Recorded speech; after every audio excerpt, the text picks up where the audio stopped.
পরীক্ষার প্রস্তুতি হিসাবে এখন থাকবে ইসলামের ইতিহাস দ্বিতীয় পত্রের সবচেয়ে সংক্ষিপ্ত এবং কমন সাজেশন।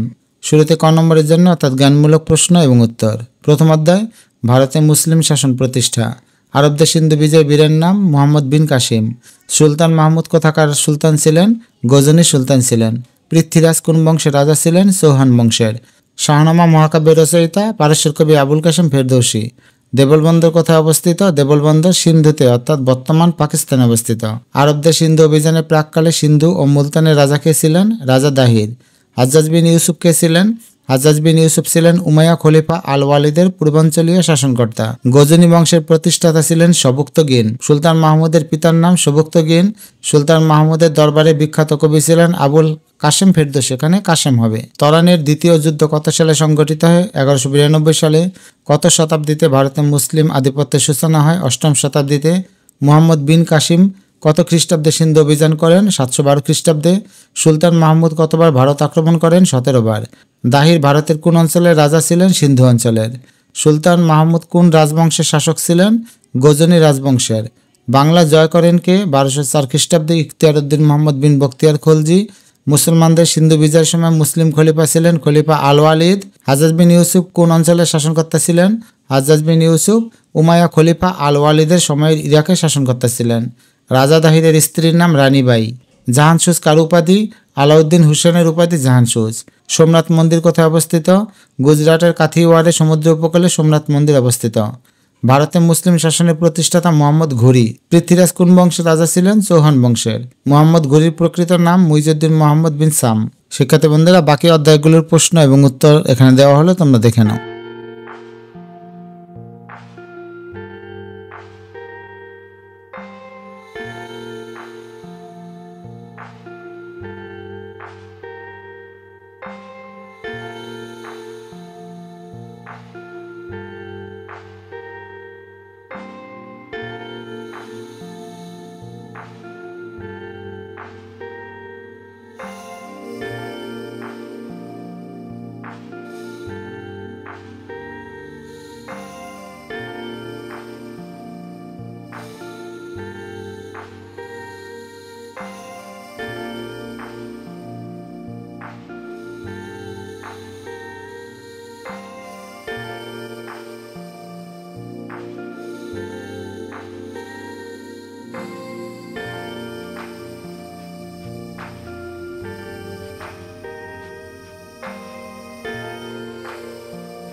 শিক্ষার্থী বন্ধুরা, এখন থাকছে খ নম্বরের জন্য অনুধাবনমূলক প্রশ্ন। প্রথম অধ্যায়, ভারতে মুসলিম শাসন প্রতিষ্ঠা। রাজা দাহিরের স্ত্রী জহর ব্রত পালন করেন কেন? সুলতান মাহমুদের সোমনাথ মন্দির অভিযানের বিবরণ দাও। সতীদাহ প্রথা ব্যাখ্যা করো। আল বিরুনির পরিচয় দাও। রাজা পৃথ্বীরাজের সাথে রাজা জয়চন্দ্রের দ্বন্দ্বের কারণ কী ছিল? ভারতবর্ষকে নৃতাত্ত্বিক জাদুঘর বলা হয় কেন? সুলতান মাহমুদের ভারত অভিযানের মূল উদ্দেশ্য কী ছিল এবং কেন? আরবদের সিন্ধু বিজয়ের প্রত্যক্ষ কারণটি লিখো। আরবদের সিন্ধু বিজয় প্রাককালে ভারতের সামাজিক অবস্থার বিবরণ দাও। আরবদের সিন্ধু বিজয়ের অর্থনৈতিক কারণ ব্যাখ্যা করো। তৃতীয় অধ্যায়, ভারত উপমহাদেশে মুঘল শাসন। মনসবদারি প্রথা কি? বুঝিয়ে লিখো।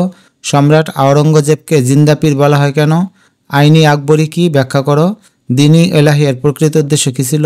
রাজপুত নীতি বলতে কী বোঝায়? বাবরনামা কি? ময়ূর সিংহাসন কি? মনসবদারি প্রথা কি? বুঝিয়ে লেখো। পঞ্চম অধ্যায় বাংলার ইতিহাস, পাকিস্তান আমল। উর্দুকে পূর্ব পাকিস্তানের রাষ্ট্রভাষা করার মূল উদ্দেশ্য কী ছিল? পাকিস্তান সরকার আরবি হরফে বাংলা লেখার পায়তারা করেছিল কেন?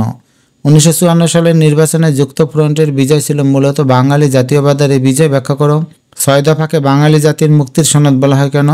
ঐতিহাসিক আগরতলা মামলা কেন দায়ের করা হয়েছিল? যুক্ত ফ্রন্ট গঠন করা হয়েছিল কেন? রাষ্ট্রভাষা সংবাদ পরিষদ বলতে কী বোঝায়? শহীদ মিনার কেন নির্মাণ করা হয়েছিল? 21শে ফেব্রুয়ারি স্মরণীয় কেন? 1954 সালের নির্বাচন গুরুত্ব, ব্যাখ্যা করো। দ্বিজাতি তত্ত্ব ব্যাখ্যা করো। 1971 সালে 25শে মার্চ রাতকে কালো রাত বলা হয় কেন? ভাষা আন্দোলন সম্পর্কে লেখো। ষষ্ঠ অধ্যায় স্বাধীন ও সার্বভৌম বাংলাদেশের অভ্যুদয়। শিক্ষার্থী বন্ধুরা, এই অধ্যায় থেকে প্রশ্ন নাও হতে পারে, তার কারণ এই অধ্যায়ে শেখ মুজিবুর রহমান এবং যে মুক্তিযুদ্ধ ভিত্তিক কিছু প্রশ্ন আছে যেগুলো এবার পরীক্ষায় নাও আসতে পারে।